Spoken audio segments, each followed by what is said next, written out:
housekeeping things to begin. Please keep yourself muted unless you need to speak. We can, take the last 10 or 15 minutes to answer some questions. You can always use chat to make some comments or ask questions. Hopefully we'll get to those. If not, and since you've registered, we'll have your email to be able to respond at another time. And when you're asking a question, try and keep it general. We really don't want to disclose personal details. We are recording, so keep that in mind. And let us know if you have any accessibility needs or needing help turning on closed captioning, because we have that ability with Zoom.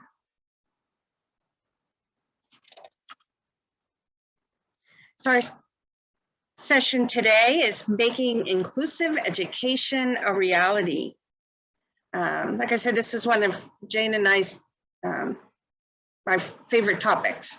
We always like to start with PO mission, and the mission of the PO Center is to educate and empower families to ensure that children, youth, and young adults with disabilities and special health care needs lead rich, active lives as full members of their schools and communities.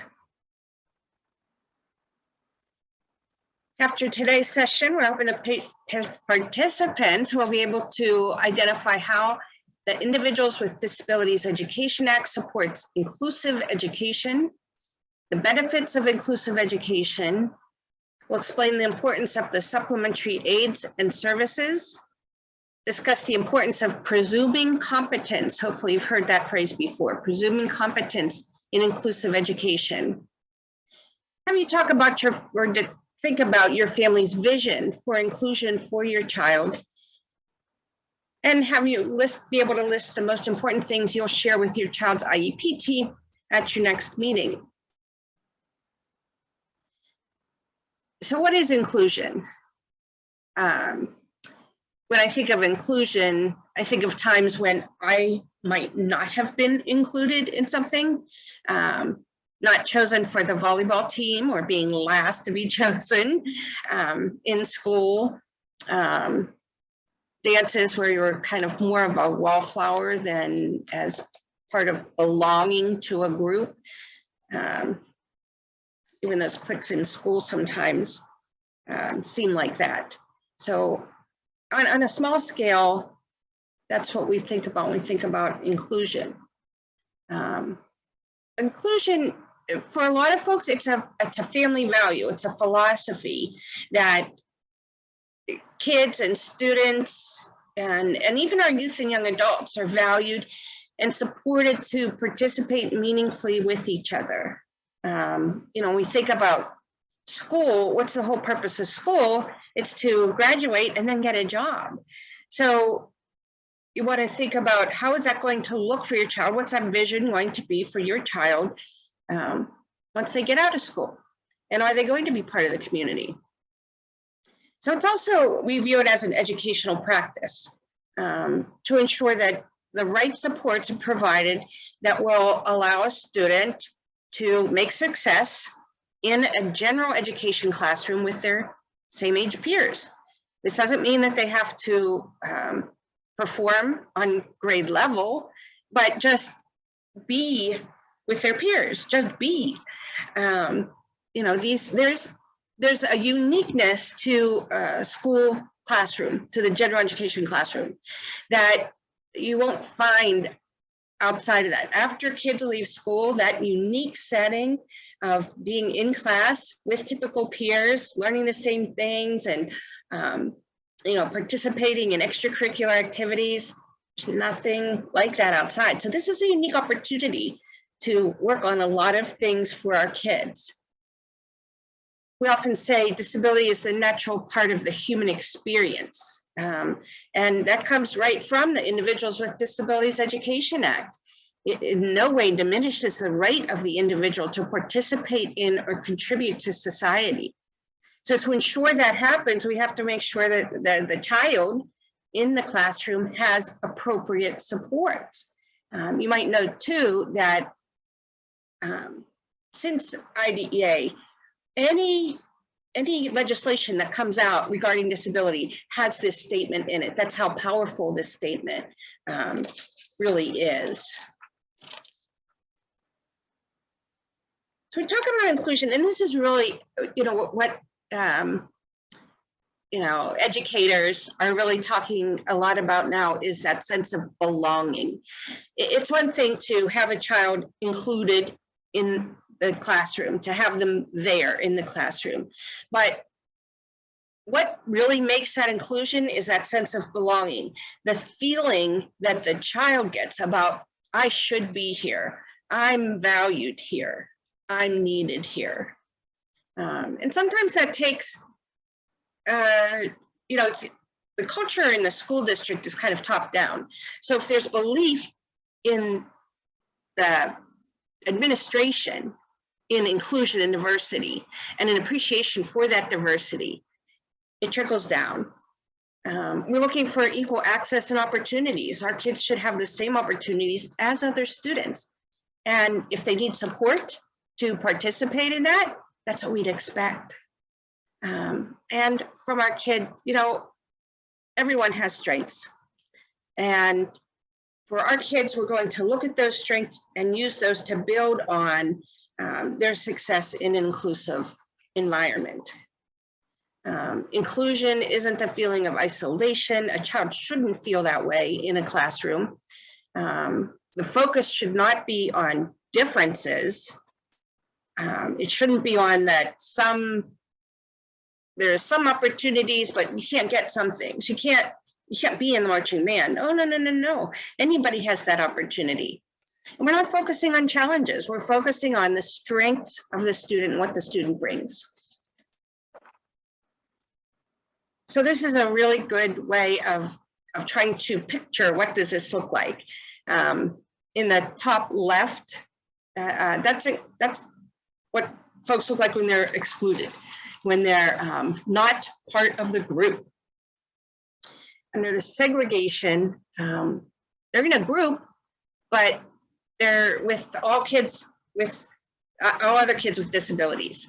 So there's not a model to look for as far as modeling peer. They're segregated. Emily wanted to know about school-based reward programs be considered not inclusive. As long as, if there are accommodations that have to be made for an individual student based on their needs, that's something we want. It shouldn't be, similar to those four pictures. It shouldn't be segregation or integration. It should be that all feel like they belong. So accommodations have to be made, modifications have to be made, then so be it. Are we going to share the video, Jane? Yes, we are. It's a fantastic video. Have fun. This is a great video. Welcome to 5 More Minutes, useful videos in 5 minutes or less that support the teaching and learning of all students. I'm your host, Shelley Moore. Today's topic is the evolution of inclusion.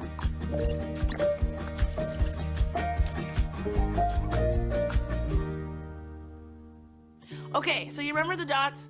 I know. I've shown you these before. But one colleague of mine suggested to me once, he goes, what if we didn't look at these as different concepts that we compare to each other, but instead as an evolution of time? It was totally brilliant. Now we could look at this timeline through the lens of any marginalized population, but to understand this timeline from the inclusion and disability perspective, we have to go back in time a little bit. Many of us know or are connected to someone who experienced institutionalization. It was even recommended to families by doctors. Although British Columbia was the first province in Canada to close down their institutions, there are still individuals living in these conditions across Canada today. The institutionalization movement is an example of exclusion. It separated individuals with disabilities from their families without choice. But the disability rights movement over the past 50 years, with the hard work of some incredible self-advocates and families, and maybe a little help from Geraldo Rivera, pushed communities to shift so that individuals of all abilities were welcomed and living in the same settings as their family and friends. This shift from institutions to communities, this was the start of the inclusive evolution. We have movement, but can we do better?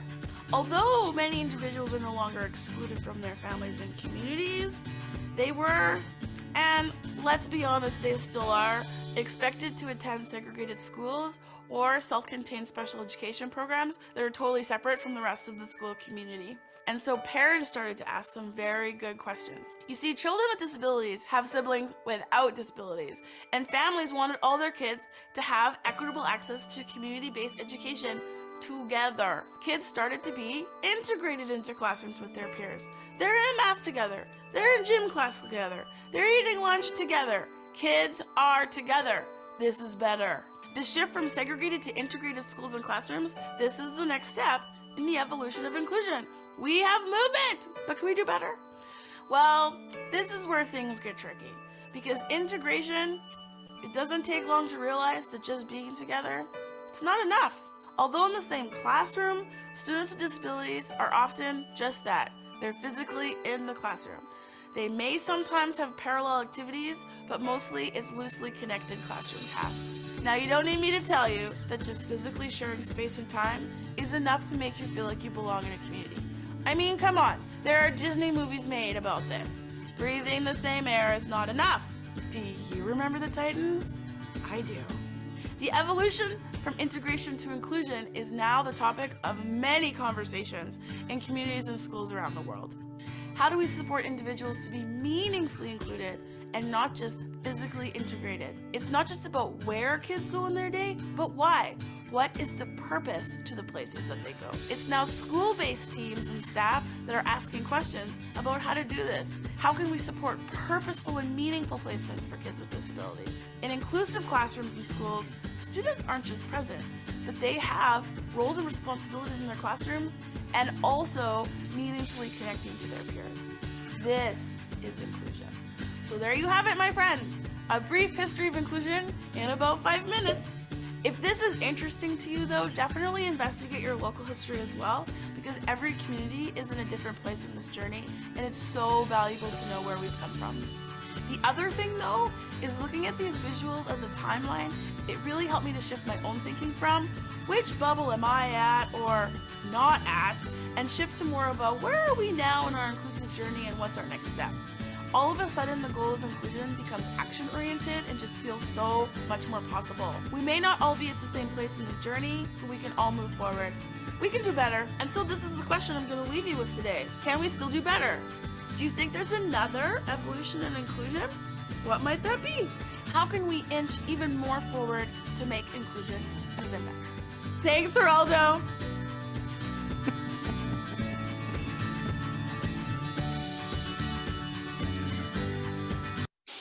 How can you not just love her? She has so many other YouTube videos that are completely awesome. Take a look at the bowling one, take a look at the one under the table. I think you'll really enjoy them. So the rationale for inclusive education comes from, well, it's the law. It's not called inclusive education in the Individuals with Disabilities Education Act, but it is referred to as least restrictive environment. And you'll notice this is mentioned many times in the law and what Jane and I talk about a lot. Schools should mirror our communities. You know, I've often said, and some people might be tired of me saying it, there's no special education Walmart. When our kids prepare for going out into the real world, they're not going to go somewhere else. They're going to go where everybody else goes. So school, like I said, unique opportunity. This is where they learn. This is where they learn to be part of their communities. You know, I know a lot of folks say, well, we tried inclusive ed and that is not for my kid. I can probably guarantee you that it wasn't done the right way. It wasn't done appropriately for your individual child, and it wasn't done appropriately with all the supports and services and taking into account what is available to schools to appropriately include students, because it is possible. And inclusive education is a benefit not only to our kids with disabilities, but we have research that shows it's good for typical peers in many arenas. We have research that also shows that segregation does not ensure that a child's going to make progress, or the child's going to learn any more or any better than if they were included in their gen ed classrooms.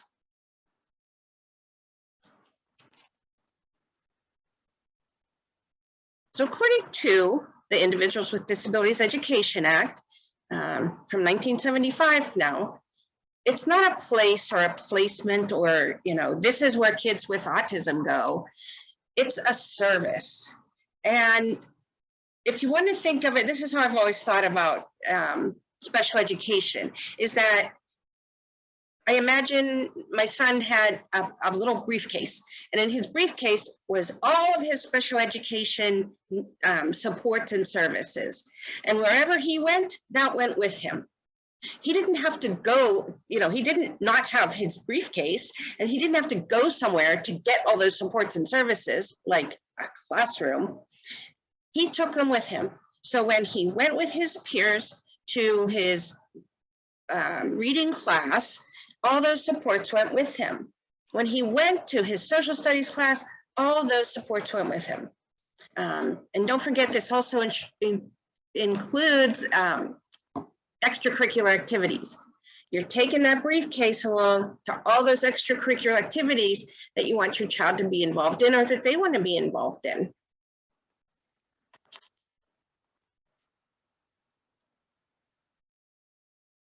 So how does IDEA support inclusive education?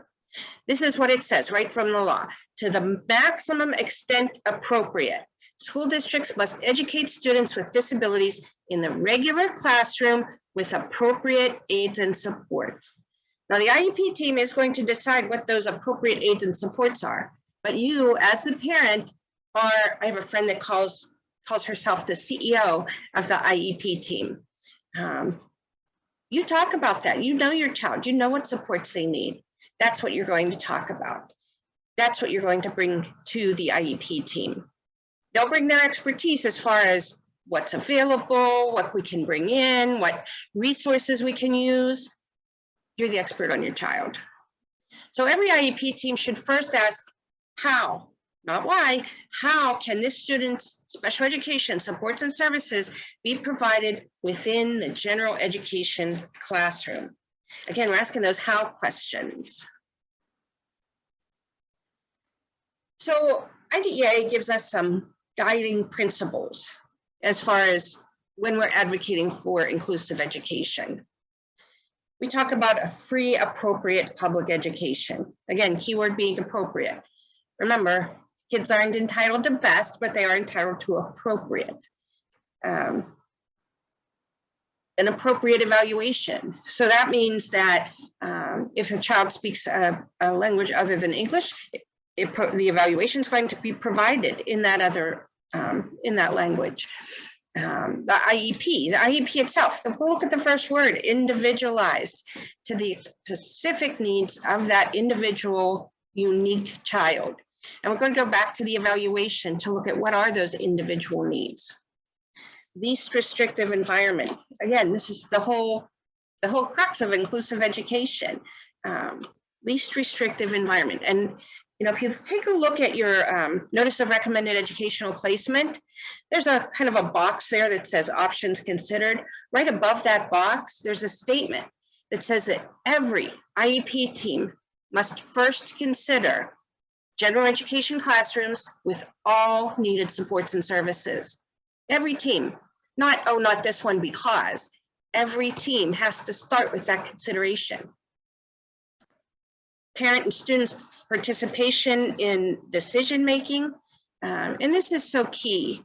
It's at some point, we are making the decision as parents for what our child's day is going to look like.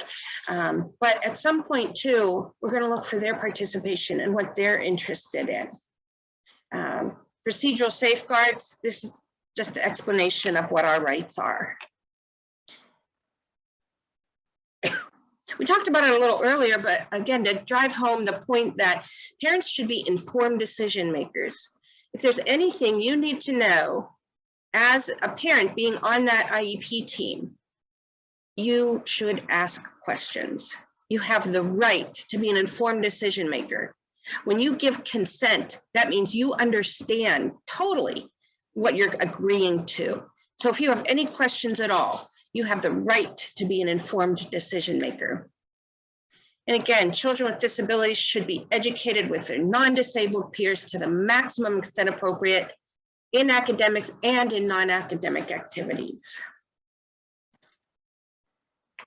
So we looked for a section on the IEP regarding educational placement. And I won't go through it, but this is the section of the IEP where we talk about what specifically is needed by the individual student to ensure that they are included to the maximum extent appropriate. Only when, we call it a continuum of the services that a child is to receive. And the statement, as it says here, only when the needs are so severe that a child cannot be educated in their gen ed classroom with supports and services do we consider going down the curriculum to more restrictive placement. Supplemental aids and services must be considered, and not just considered, but provided to support learning and participation in gen ed classrooms and extracurricular activities. I think Jane talks later about supplementary aids and services. Oh, no, I'll talk about it next. And don't forget extracurricular activities. Sometimes it takes some planning. If a child shows an interest in music, my child, we started in 4th grade, and he tried drums. No, wasn't for him. Tried clarinet. No, didn't like that either. He tried the trumpet. He got noise out of it. They said that's the first thing you look for when a child can learn how to play an instrument. Can they get noise from it? So he got noise from a trumpet.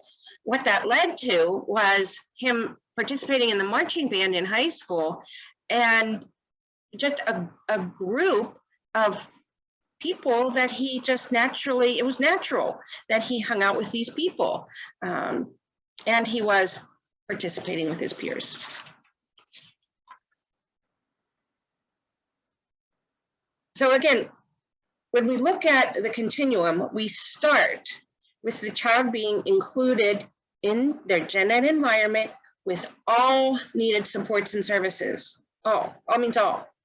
So this is what the team has to talk about. When I say team, again, that includes you as the parent, taking into consideration the child's needs, what he responds to, what is an incentive for him, what kind of support might be needed. And that's the continuum that we work from. We start there. This is key in ensuring that our kids are included. And like I said earlier, I do have some naysayers that sometimes approach me and say, inclusive education is just not for my child. To be quite frank and quite honest, it's for every child. If it wasn't provided appropriately for your child, that's a shame. And we have to do better. But the fact is that any child can be supported in their least restrictive environment and in a gen ed classroom with appropriate supports and services. Some things we haven't thought of yet, or some things, to be honest, they're happening in other places, other states. It's just not happening here, but that doesn't mean they can't be, or that they won't be. Sometimes we have to take a broader view of what our kids are capable of, and that's that presuming competence. I think Jane's going to talk about presuming competence a little more. Thanks, Cindy. I'm gonna try to switch on my video and just I'm going to talk about the questions for the IEP team when it comes to supplementary aids and service and presuming competence of the student.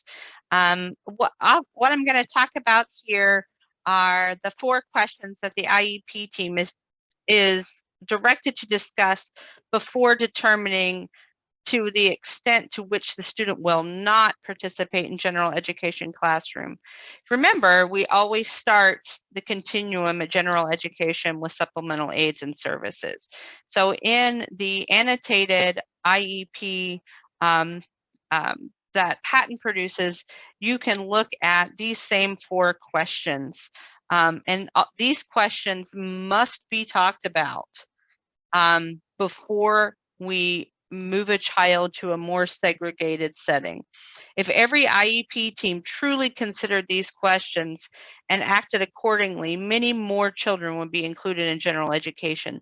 So this is where we really want to make sure that our IEP team, remember parents, you are part of that IEP team, the CEO, are considering these questions. And to, what benefits are provided in general education class with these supplemental aids and services, versus the special education classroom. We move to the next slide. We talk about to what extent, if any, will the student participate with non-disabled peers in their extracurricular activities or non-academic activities. But all of these must be talked about, and that includes, again, supplemental aids and services. What have we tried, right? What will support the student in a general education classroom? So we can talk, I often hear, and Cindy and I have talked about this a lot, is students with complex instructional needs. So when we talk about inclusion in a general education classroom in a child's least restrictive environment, we also want to talk about, if that least restrictive environment wasn't determined to be a general education classroom, that child should still have access to the same kind of schedule, learning materials as any other student in that school. So they should be engaged in a school schedule and program just like their peers. They should be expected to learn challenging and academic content, and all students should have, and their IEP should include both academic and individualized goals with a clear description of how to access a general education curriculum. So knowing that even if your child currently is in a segregated setting, the question at the IEP meeting should be, how is my child accessing general education curriculum while he is segregated in that setting? And those are questions, again, as parents, you're informed decision makers. Ask those questions. Presuming competence. I'm going to click on this video and hopefully I can get it to play while I'm doing it too. Is the belief that with good instruction and high quality supports, all students have the ability to access age appropriate content, general education curriculum, and curriculum aligned to grade level standards. We want our students to be viewed through the lens of ability rather than disability.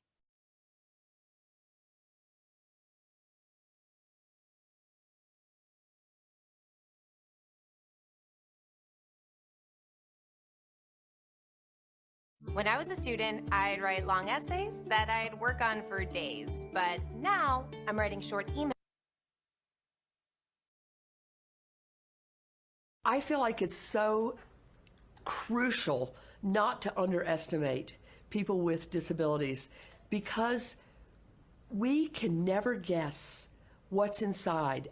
And there are students who have such potentials, and students who might make a little progress that makes a big life change. And I think we can't know that even though this student didn't learn to read, because I've tried to help him learn to read, he developed just this joy of story listening. And that enriched his life because we tried to write, we built his vocabulary. And so now he understands more things we talk about. He never became a writer, but his life was enriched in the trying. And so we can't underestimate and we can't stop trying because we just never know where this journey is going to take us. And we never know what we're going to find along the way that we never expected. It takes us in a different direction sometimes. And we didn't get to Banff, but we found this other place that was pretty darn neat. So keep trying and you'll get somewhere cool and you will have progress, even if it wasn't exactly what you're expecting. And again, with just a short, video on presuming competence. Let me get back to my screen. Oh, it's not letting me go back. There we go. Sorry about that. Again, students viewed with a lens of ability rather than disability. We have a story that I often use about my son on his way into 9th grade history, and he was having a difficult time accessing just the lecturing part of it. And in the IEP team meeting, we suggested that he utilize the iPad and viewed documentaries and such on what they were talking about. And the history teacher was like, well, I really don't know what he's going to get out of that. And I'm like, well, I said, I'll find the videos and I'll send them to you. And so I would find some documentaries and some snippet relating to the chapters that the teacher was referring to. And one time I sent him over what must have been a fabulous video and documentary. I don't know, but he was like, oh, great. He goes, this was really, really good. Can I share this with the whole class? And I thought, bingo, right?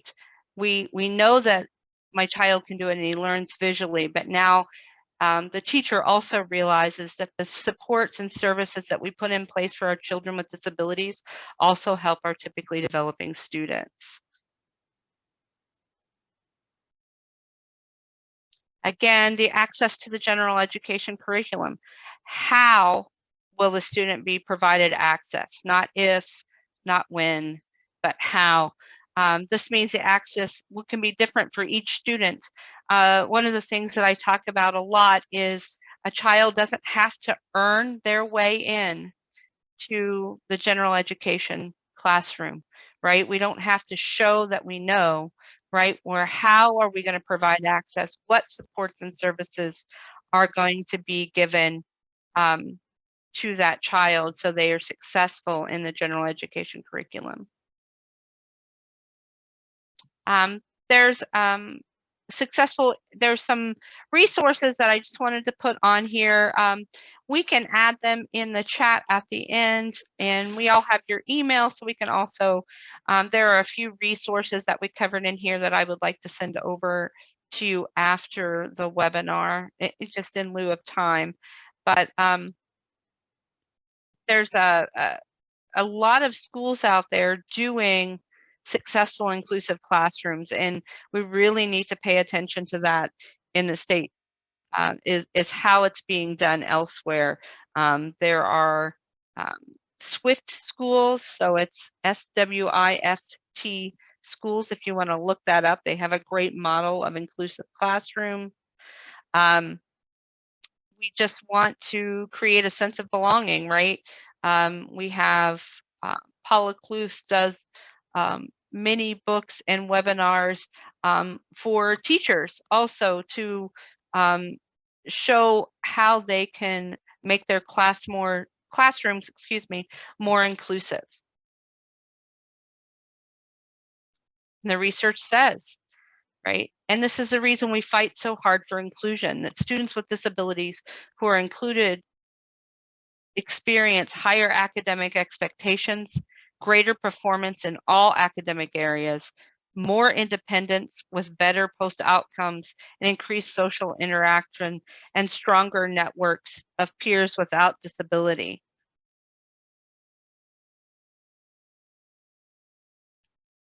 So one of the more independence with better school outcomes, it's jobs, right? You know, that's what we expect all of our children is to be contributing members of society. And one way children and young adults do that is by attaining a job. And it's the research says that students that are included are more likely to maintain employment when they get out of school.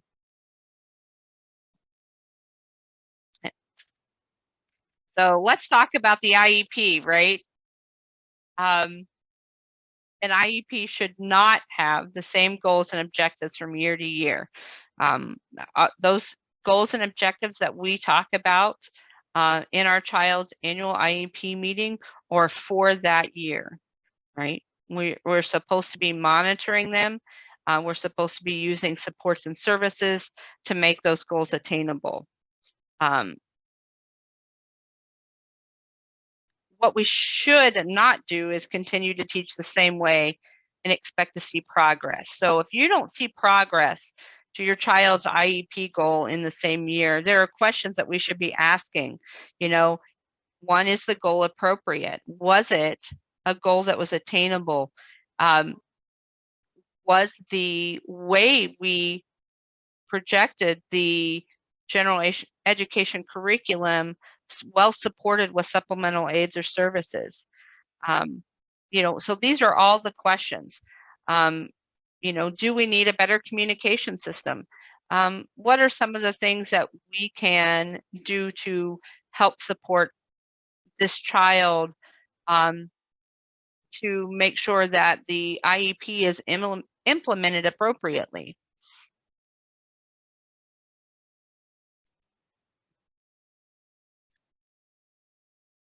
Oh, some action steps for us to move forward.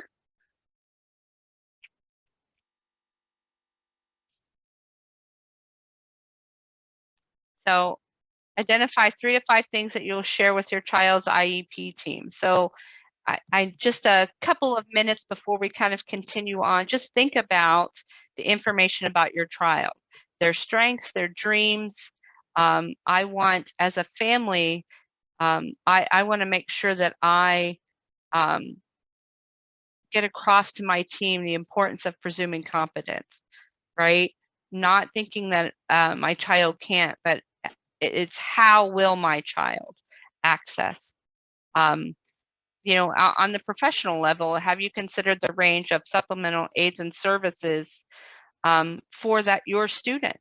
You know, how can you make sure families are heard at IEP team meetings? How can you help others in your school understand the value of inclusion? Remember, Cindy talked about the trickle down effect, right? If you're an administrator, as an administrator, how do you help others see the value of inclusion? You know, we often don't want to talk about our school budgets, but it's expensive to segregate students. We really should, as a whole, look at what supplemental aids and services could we be using in our schools as opposed to segregating our special education students out. And as always, families lead the way, right? I don't know about you, but I can't segregate my special needs child out of my family, right? Family is a constant. He does what we do, even if sometimes he doesn't like it, you know, chores and all kinds of the other good stuff. But we're a constant in our child's lives. While the service systems and personnel, with those systems change, right? So we change teachers. We still have the vision for our child. And families must act today, prepare for future. Again, I often say that, you know, a school has a 1-year plan. Like our IEP runs as an annual from year to year. So the school has a year to year. I have a 5-year plan for my children, right? Not just my special needs children, but my children in general. So remember, we have the vision. So families should be equal partners in their relationship with educators. You know your child best. And I'm going to leave a little bit of extra time for questions and discussions. I'm going to stop sharing my screen. Actually, let me move forward a little bit. I'm going to have you, if you want to scan the QR code, I will copy and paste that also into the chat, and then Cindy and I can kind of move back through the chat and see if there were any questions. I wanted to make sure that I know I did a lot of writing as far as the talking about the gen ed curriculum. I wanted to make sure it was conveyed in the right way and that folks understood it. So it means that, if you take, so a question on the chat was, about access to the gen ed curriculum. So if you think about the gen ed curriculum being what every other student in the school receives as far as their instruction, that means that our kids should have that same access to that gen ed curriculum. So what that means is, again, students don't have to be on grade level, but what it does mean is that it's going to be made appropriate for our children. So if you take a look at, and this is what you would expect the school to do, but between the general ed teacher and the special education teacher, which is why you want both of those people attending meetings, is you look at the big picture. What do we really want this student to learn? My example in the chat was about cells. Let's say we have a 4th grade classroom and they're talking about parts of a cell. Let's say, because I really don't know the answer, how many parts that we want the kids to learn 20 parts of the cell. Well, for some kids, 20 might not be an appropriate number to learn. So let's say that IEP team has decided that, or that, the general education teacher and the special education teacher working together have modified the curriculum so that the student is going to learn 6 essential parts of the cell. So they're still accessing the same curriculum as the rest of the classroom, but they're accessing it depending on their individual needs. So it's not like they have some other curriculum where they're not learning about cells at all. It's that they are learning about cells, same as their gen ed peers. They can, participate in conversation about it, participate in classroom conversation, talk in the lunchroom about, not that they're talking about cells in the lunchroom, but that they all have access to Roblox, right? So if they're going to talk about Roblox, they're not going to talk about a different Roblox than the ones that the kids are talking about. It's all the same kind of concept. Okay, hopefully that answers that. And if it doesn't, let me know. Any other questions? Oh, good, Alina. Thanks. Cindy, I want to kind of touch base with when we talked about the rewards programs, because I'm wondering if, so we have positive behavior support, right? So sometimes we have individualized positive behavior support plans, but we have school-wide positive behavior support. And so I know that some of those reward programs are difficult, right, for some of our students that have behavior. But again, that goes back to that child's IEP and those supplemental aids and services, right? So, if a kid has to be caught being good 5 times, perhaps that child would be 3 times. So we could use that the same way. One of the things I did want to point out is I know a lot of classrooms still use the charts when it's red, yellow, green charts, right? They shouldn't use those. I'm not going to sugarcoat that at all. That is, I'll preface this as my own opinion, but those are not motivating for any child. So if we did that as an adult, if I came in and my boss said, well, you've had a red day today, and they posted it for everyone in the office to see, that would not motivate me to do a better job. Right.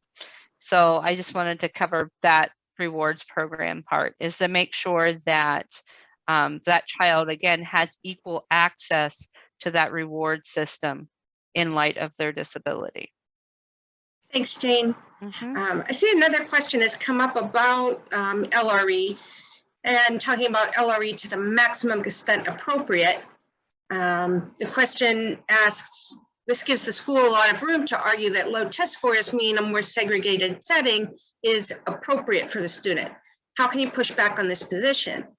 I think I would look at, what inclusive education means. It doesn't mean strictly academics.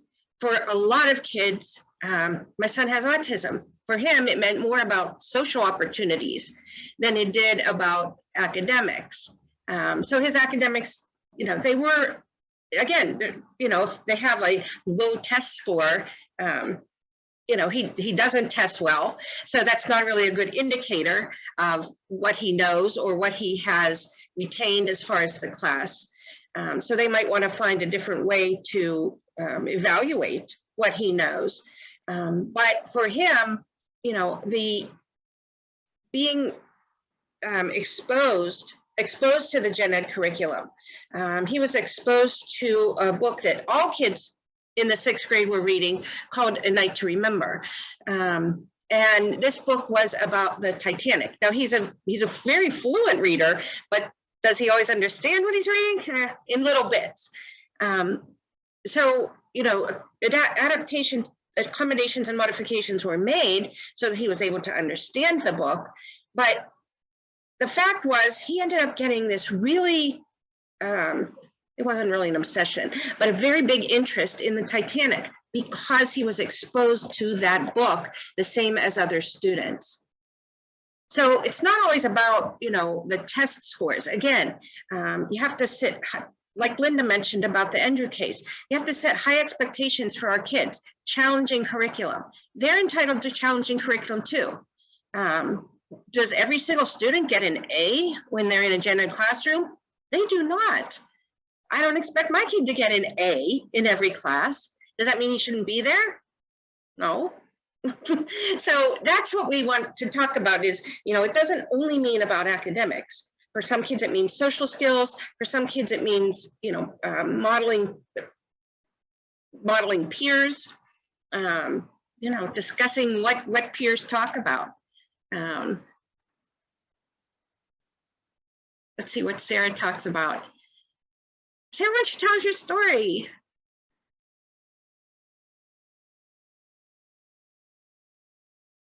Exactly. Sarah talks about, they won't get anything out of it. We have, Jane, who was that speaker that talked about, she won't get anything out of it? Oh, now you're putting me on the spot. I know, me too. I don't remember. But right? Because we always talk about that that's the biggest red flag for me, is if in my IEP meeting or an IEP meeting, they're not going to get anything. How do we know? All right. Even if you don't know what a student is getting out of it. It was Cheryl Jorgensen. There you go. I knew you would think of it. It's a dangerous assumption to say they're not getting anything out of it, because you can't tell that. You can't go into their tiny brains and find out exactly what they're getting out of it. You just can't. Sorry, I'm getting passionate.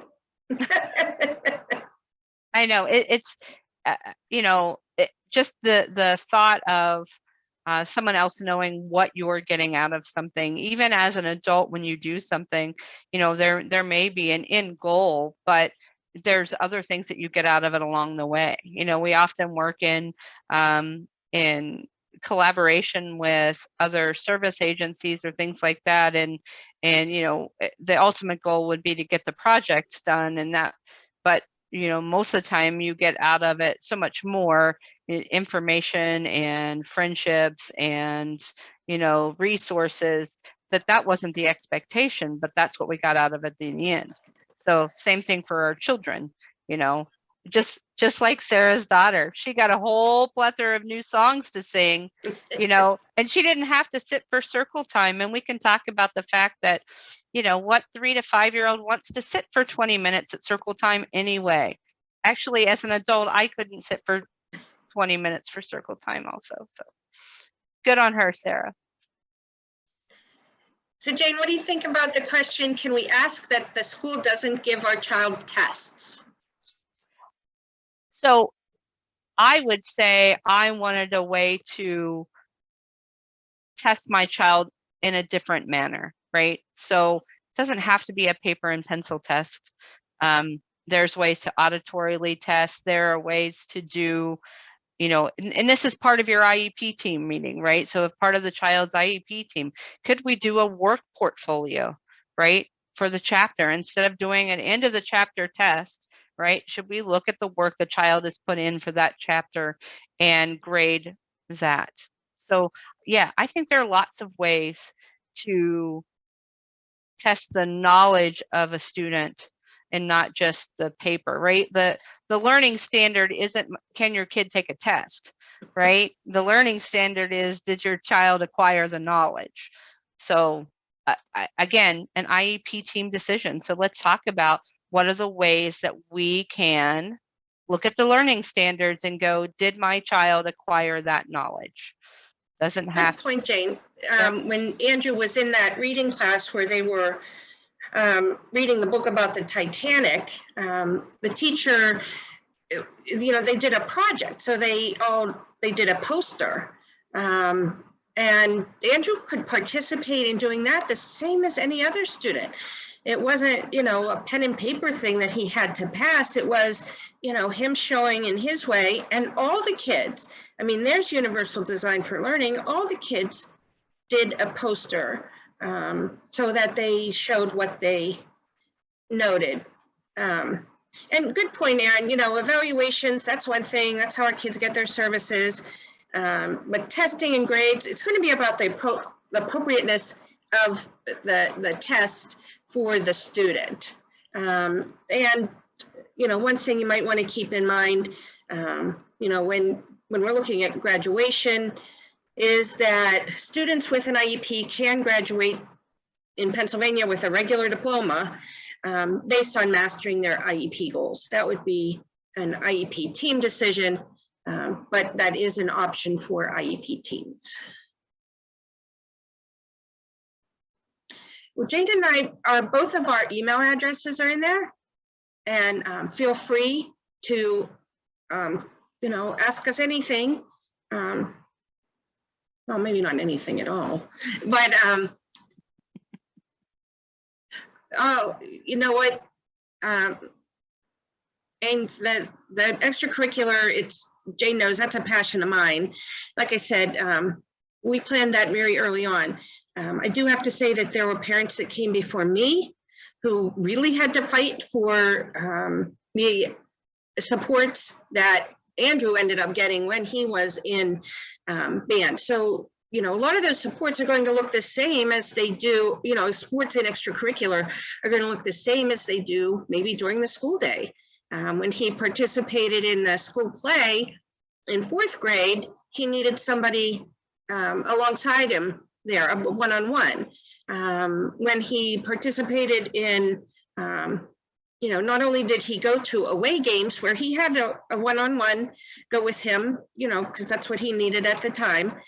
He also had one-on-one support when the school, or when the band, as a school function, went to Disney World to march in Disney. He needed one-on-one support, so he got that. That's what he was entitled to in order to, same as any other student, be able to participate in band. So no matter what that looks like for the student, school-supported dance, you need somebody, you know, Andrew is a very social person. Despite autism, he's a very social person. If he needs support at a dance, because, you know, he had a tendency to run, that's what he needed. Well, like Natalie says, thank you so much for joining. Reach out to the Peel Center if you have any questions. And I'm not sure how many other Summer Institute sessions we have, but tune in, and have a good school year, guys. All right. Thank you.